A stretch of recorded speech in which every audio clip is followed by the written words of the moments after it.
énorme soir où les gens s'amusent et se déguisent, les âmes finissent morcelées, scellées lorsque l'enfance se brise. Horreur, mystère, un vent glacial, je vais trembler jusqu'en Antarctique. Légende urbaine, creepypasta, c'est l'heure du récit fantastique.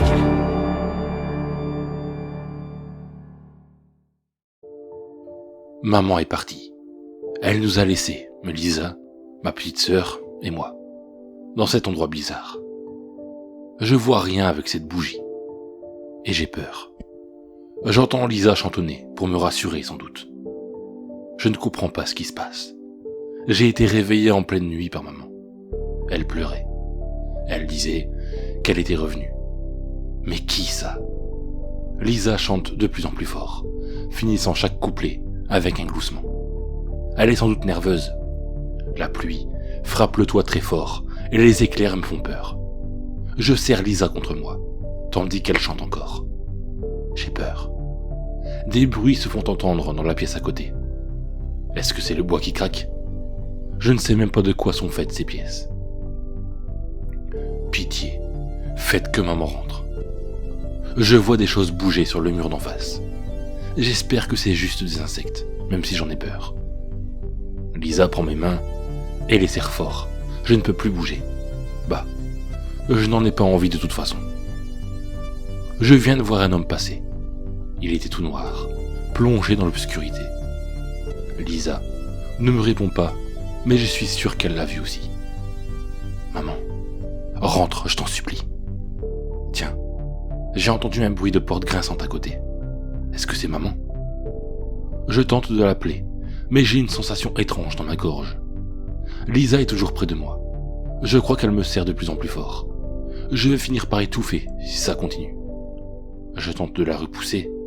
Elle continue de me serrer. Encore plus fort. Elle me chuchote juste. Souviens-toi. Me souvenir de quoi? Soudain, je le vois. Son visage. Un liquide noir s'échappe de ses orbites. Je la vois s'arracher les lèvres avec les dents, et à mesure que son « Souviens-toi, souviens-toi, souviens-toi » revient, la chair de ses joues fond. Je me souviens, ma sœur est morte il y a 3 mois. Ma tâche ici est finie. J'ai vu cet enfant mourir d'une manière si horrible, mais à mon grand malheur, je ne peux y échapper. J'ai vu ses dernières pensées, tel le voyeur que je suis, condamné à être. Et à mesure que sa terreur résonnait en moi, le livre s'en nourrissait. Peut-être que le livre me libérera un jour, mais la mort m'appelle en un autre lieu.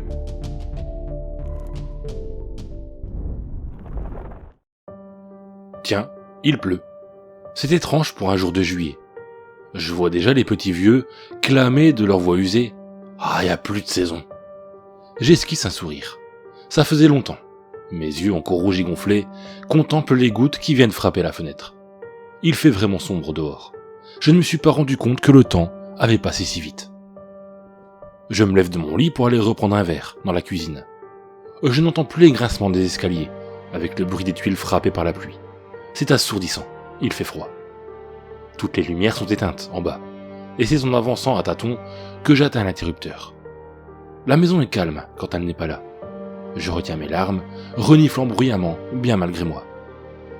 Je remarque que la toile cirée est sur la table, comme d'habitude, mais qu'une tache sombre est en son centre. Je ne me demande pas quelle en est la cause, je n'ai pas la tête à ça. J'attrape une bouteille sur l'étagère, et je remplis mon verre. Je sais que j'aurai fini la bouteille dans moins d'1 heure. Il faudra que je descende à la cave pour en chercher une nouvelle. Mon verre rempli, je prends une gorgée. Je me sens réchauffé. J'entame mon parcours vers les escaliers. Arrivé à la 5e marche, mon verre tombe de mes mains. Je viens de voir une ombre passer dans le couloir. Non, c'est juste mon imagination, n'est-ce pas? Ce n'est pas la première fois que j'ai des visions comme celle-ci. Et je devrais m'étonner de ne pas en avoir plus après une après-midi passée à boire. Il faudrait que je nettoie les bouts de verre, mais je n'en ai ni la force, ni l'envie. Elle me reprochait souvent ma paresse, avant que... Je fonds en larmes, à genoux dans les escaliers. Tout est de ma faute. Mes sanglots ne couvrent même pas le bruit de la pluie, toujours persistante. Après une 20aine de minutes, je me relève, concentré sur le son régulier des gouttes sur la tuile et les fenêtres. Et j'ai eu de la chance de ne pas m'entailler les genoux. j'enjambe le verre cassé. Je dois dormir. Je suis dans mon lit, encore habillé. Le bois travaille dans le couloir et je me concentre sur le clapotis de la pluie. J'entends le vent dans les branches du bouleau dehors, semblable à une multitude de murmures inaudibles. J'aimerais comprendre ce qu'ils disent. J'aimerais comprendre ce qu'elle m'avait dit. J'arrive finalement à m'endormir, entendant malgré tout les murmures du vent. Viennent-ils vraiment du vent? Ils résonnent dans ma tête, toujours incompréhensible, et son image s'impose à moi. Un visage délicat, des cheveux, d'une clarté incroyable, reposant sur son front comme la plus éclatante des couronnes. Puis, son image s'évanouit pour laisser place à une vision d'horreur. Des flammes, des cris, et surtout du sang. Je me réveille subitement en sueur. Un cri vient de retentir dans la maison. Pas un cri de rage, ni de détresse.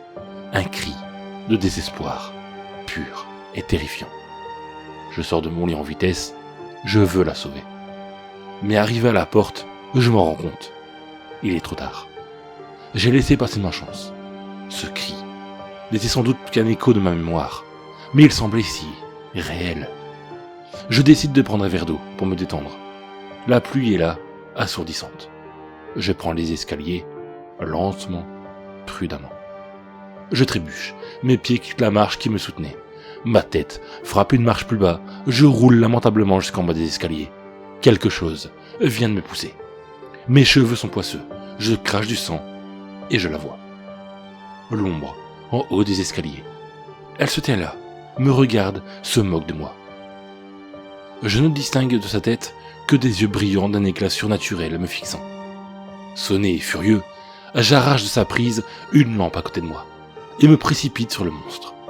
Mais il disparaît devant moi, et pris dans mon élan, je me frappe la tête sur le mur derrière lui. Son rire résonne dans la maison, tandis que ma vue s'assombrit. Je distingue les portes qui claquent au rythme du rire moqueur. Le mur du fond du couloir se rapproche dangereusement. Je suis terrifié. Mes yeux sont baignés de larmes, et j'entends une percussion régulière dans ma tête encore douloureuse. Ce rire résonne toujours dans mon être, et la pluie l'accompagne. Je ne veux pas qu'il se moque de moi. Je ne veux plus qu'il se moque de moi. J'ai tenté de la sauver. Je n'ai rien pu faire de plus. J'ai toujours été faible et seul. Je veux que ça cesse, que les rires s'arrêtent, mais ils redoublent d'intensité. Je parviens à me remettre sur mes jambes, la vue obstruée par les larmes. Je cours vers les escaliers, tombant presque, et mes larmes se changent en sang. Elles me brûlent les yeux et l'âme. Je ferme les yeux, priant pour que tout s'arrête, priant pour que ça ne soit jamais arrivé. Je m'agenouille sur le sol, criant et suppliant le monde de me libérer. Je sens des gouttes d'eau sur ma nuque.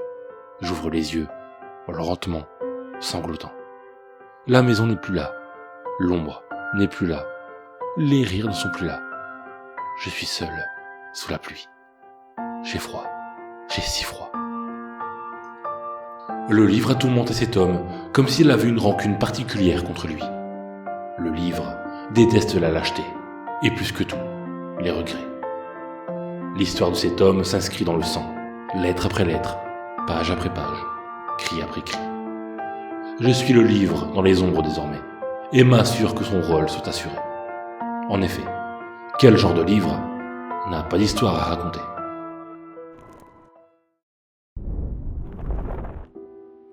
L'école vient de se terminer. Je n'arrive pas à me faire des amis du tout. Les autres enfants sont effrayés par moi parce que je n'ai pas de parents. J'essuie une larme sur ma joue. Je n'ai pas à pleurer. Je ne suis pas la plus malheureuse. Je suis égoïste. Je marche jusqu'à l'orphelinat où j'habite. Personne ne veut d'une petite fille comme moi. Je suis trop grande et trop laide pour les adultes. Et je commence à les comprendre. Ils préfèrent tous un bébé qu'ils pourront façonner à leur image, tandis que mon caractère est tout tracé, et que je n'aimerai jamais personne comme mes vrais parents. Je ne les ai jamais rencontrés, mais je sais que je peux les aimer, malgré ce qu'ils m'ont fait. Je suis plongé dans mes pensées, puis quelque chose m'interpelle. Il n'y a aucun bruit. Cette rue est pourtant très animée d'habitude, mais ici le silence est complet. Même les feuilles brunies ont arrêté de tomber des arbres. Je ne comprends pas. Je marche dans la rue toute silencieuse, et mes pas résonnent. Je chantonne pour me rassurer, mais ça ne marche pas. Ce silence est vraiment inquiétant. J'ai l'impression d'être surveillé. Il me semble entendre des chuchotements derrière moi, mais je ne sens pas d'air. Je frappe du pied par terre pendant que je marche pour essayer de combler le silence par un bruit, n'importe lequel. Mais l'air est lourd, et je me sens étouffé à mesure que j'avance. J'ai peur, mais je ne comprends pas pourquoi. Le décor est familier pourtant. Je me sens ailleurs. Une voiture. J'entends un moteur derrière moi. Je me retourne pour apercevoir une voiture noire, assez normale. Je me sens rassuré. Arrivé à mon niveau, la voiture s'arrête et la fenêtre se baisse. Le visage de l'homme qui la conduit me rappelle quelque chose. Il m'adresse la parole, criant presque. « Hé, tu es bien Sophie? L'orphelinat m'a demandé de venir te chercher. » Je ne sais pas quoi répondre. Je sais que l'orphelinat envoie quelquefois une voiture pour chercher les élèves, mais ils ne le font en général qu'en cas d'urgence. M'aurait-il trouvé des parents d'adoption? Cette idée me réjouit, et j'ouvre la portière arrière de la voiture. J'ai l'impression de nager dans le bonheur. Mais une fois installé sur la banquette en cuir, rien n'est pareil. Les fenêtres que je croyais teintées sont en fait opaques. Il y a une autre de ces fenêtres entre le chauffeur et moi. Je suis dans le noir complet. J'essaie de parler au chauffeur pour au moins me rassurer. Mais mes paroles se perdent dans le silence. Un silence du même genre que celui de tout à l'heure. Je sens une main saisir ma cheville. J'essaye de bouger la jambe sans rien voir, mais mes muscles sont engourdis par la force de cette prise. Je crie, je hurle pour que le chauffeur me vienne en aide. Mais il n'y a autour de moi que le silence, et rien de plus. Tous mes membres sont attrapés avec force par des choses semblables. Je ne distingue absolument rien. Je crie toujours, mes poumons brûlent. Je ne sens plus ma main. J'ai l'impression que mon sang se vide sur la banquette en cuir, tandis que les mains, que je ne vois pas, m'écartèlent. Sous mes cris, j'entends mes rotules craquer sèchement, tandis qu'une bouffée de chaleur se propage dans tout mon corps pour laisser place à la souffrance. Je m'évanouis. À mon réveil, je suis sur un chemin de campagne. Quel paysage affreux. Des arbres morts sont disséminés tout autour de moi. Sur le sol boueux sont placés quelques brins d'herbe flétris. Je suis écrasé au sol par mon poids et par le silence. Je baigne dans mon sang. Et puis je les vois. Un jeune couple, sur ce petit chemin. Je sais, je sens que ce sont mes parents. Ils rient joyeusement, perçant le silence par leur éclat de rire. Ils se moquent de moi, tandis qu'ils partent, riant sur ce petit chemin. J'essaie de crier pour qu'ils me viennent en aide, mais je suis étouffé par le silence. Je n'aurai l'aide de personne. J'ai mal. Voici l'histoire que le livre vous a choisie. Vous avez eu l'impétuosité de venir contempler ces pages. Il ne vous pardonnera pas. Il vous traquera. Il attendra que vous soyez seul. Il se moque de vous. Vous avez gâché les années de vie qu'il vous restait. Fuyez. Ne vous retournez pas. Tentez de vous cacher, vous n'y parviendrez pas. Votre mort sera douloureuse et votre après-vie effroyable. Adieu.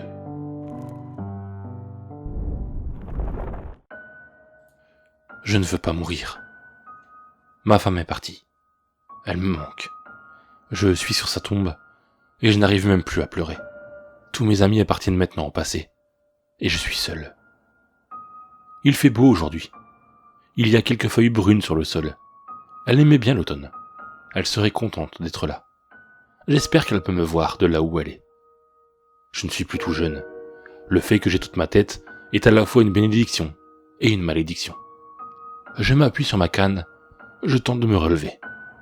Je tombe. J'ai l'air stupide, je me plains de ma solitude, mais je refuse tout de même de mourir. Ce monde autour de moi est bien trop beau, mais il change trop vite. Je suis perdu, et je contemple malgré tout. C'est ridicule. Après de nombreux essais, j'arrive à me relever. J'ai mal. Je me souviens de ma jeunesse. J'étais le coureur le plus rapide du quartier. On s'amusait bien. Il nous suffisait d'une boîte de conserve pour passer des heures ensemble. C'est là que je l'avais rencontrée. Elle était déjà très belle. Le temps est passé. J'ai réussi à garder le contact avec mes amis, mais ils sont tous partis. Ils ont demandé à être enterrés dans ce cimetière, construit sur le terrain vague sur lequel on jouait quand on était petit. Ils sont enterrés à côté d'elle. Je vais les voir. Je me souviens si bien d'eux. Les seules choses que le temps ne m'ait pas prises sont mes souvenirs. Et ils me font mal. C'en est assez pour aujourd'hui. Je décide de retourner chez moi à pied. Je suis projeté au sol. Quelque chose vient de me frapper. Je tente de me retourner pour voir ce qui est derrière moi. Il n'y a personne. J'ai mal. Le paysage a changé. Le ciel est gris. Le sol est boueux. Toutes les tombes ont disparu. Non, celles de ma femme et de mes amis sont encore là. Où est le cimetière? Je suis dans le terrain vague de mon enfance, ces petites barrières en bois. Je me souviens que l'on sautait par-dessus. Mais pourquoi suis-je ici? Je tente de me relever. La peur s'ajoute à la douleur de l'effort, et je n'y parviens pas. Je les vois. Ces enfants joyeux, souriants. Ils donnent des coups de pied sur la pierre tombale de ma femme. J'essaye de crier, de les arrêter. Mais il n'y en a qu'un qui s'arrête pour me regarder. Avec un air de mépris. Un petit garçon un peu rond, aux joues bien rouges, et aux fossettes prononcées. Serait-ce moi? Je reconnais tour à tour chacun des enfants. Toute notre petite bande. Ils piétinent les tombes. Mais il manque quelqu'un parmi eux. La petite fille timide et pâle. Ma femme. Où est-elle? Je l'aperçois, dans une mare de sang, derrière les enfants. Une petite fille, nue, couverte d'échymoses. Ses yeux vitreux sont tournés dans ma direction. Et puis, les enfants s'arrêtent. Ils me regardent d'un air mauvais. Mon jeune moi me crache alors dessus, tandis que les autres enfants se ruent vers moi pour me rouer de coups. Ils hurlent des insultes affreuses, arrachent mes vêtements, me donnent des coups de pied, me frappent de leurs poings. Je crie, je tente de les arrêter, mais ma voix usée ne couvre même pas le plus faible de leurs cris. J'ai mal, je sens mon dos craquer sous les coups. Du sang sort de ma bouche et de mon nez. Mais ce qui me fait le plus mal, c'est de voir les souffrances qu'ils ont causées à cette pauvre enfant innocente. Les coups redoublent d'intensité. Je tente de me raccrocher à la vie une dernière fois. Un craquement. Tous mes muscles se relâchent. Je meurs. Où sont les étoiles? Où sont les gens que j'ai aimés? Je suis dans l'obscurité. J'ai peur. Je ne veux pas mourir. Le livre se délecte des pensées de ce vieil homme. Mais il y a une chose qui me dérange. Un détail cruel qui m'emplit de dégoût. Je pensais jusqu'alors que le livre faisait ce qu'il était censé faire et rien de plus. Qu'il n'était pas capable d'avoir des émotions. Mais je me trompais. Cette voix résonne dans mes pensées. Un son au rythme irrégulier, sans signification apparente. Le livre rit.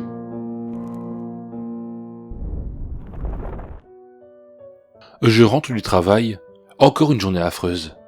Mes collègues se moquent de moi, et je ne peux rien leur dire. Je suis obèse, et ils ne cessent jamais de me le faire remarquer. Les docteurs me disent que je suis devenu gros à cause de la mort de ma mère. Je sais que c'est faux. Je suis juste un gros tas. Je ne pense qu'à manger. Je ne peux pas m'en empêcher. Je n'ai aucune volonté, aucune ambition. Je subis, et j'attends que ça passe tout seul. Je suis pitoyable. Toutes les nuits je rêve que je vole, que je suis léger comme l'air. Mais je me réveille à chaque fois, et je vois que mes plumes ne sont que de la graisse, informe, répugnante. J'ouvre la porte de mon immeuble. C'est vrai qu'il est tard, personne n'est réveillé. J'appuie sur le bouton de l'ascenseur. Le bouton ne s'allume pas. Oh non.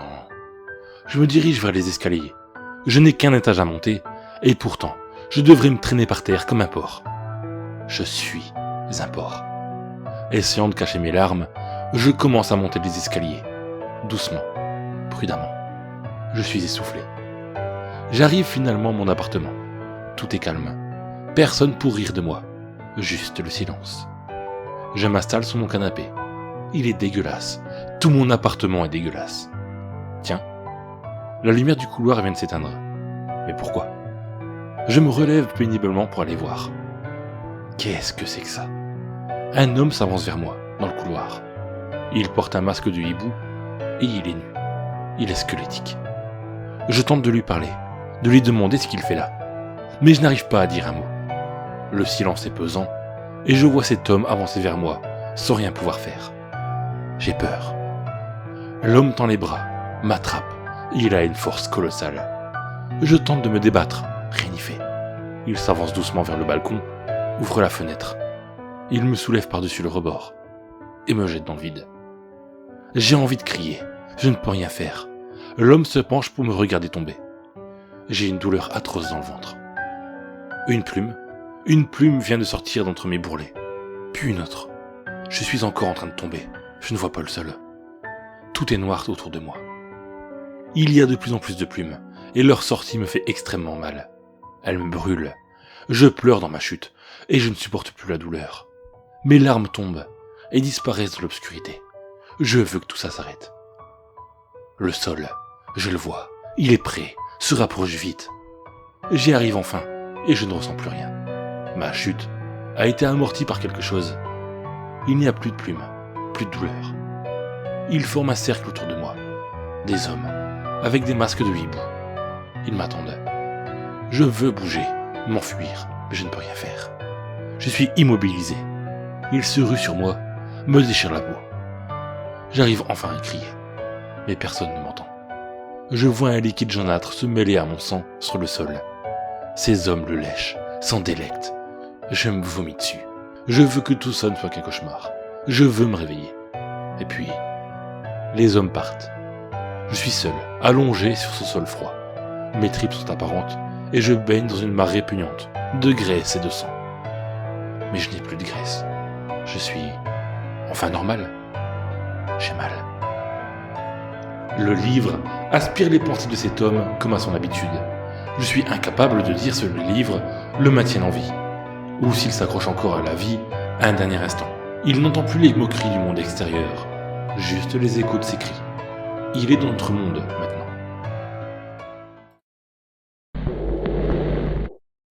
Salut à tous, je sais que certains d'entre vous ne comprendront peut-être pas l'histoire, et vous serez pas les seuls. L'auteur s'est expliqué un peu à une question qu'on lui a posée sur Creepypasta from the Crypt. Voici la question, je vais la lire. Depuis le début de cette série, je ne comprends rien. J'ai beau relire encore et encore, je ne comprends pas l'histoire, et le pourquoi du comment. Je pense que vous serez nombreux à peu près à avoir ce même genre de réaction, et j'ai pas envie d'avoir plein de commentaires disant j'ai rien compris. Donc voici la réponse de l'auteur.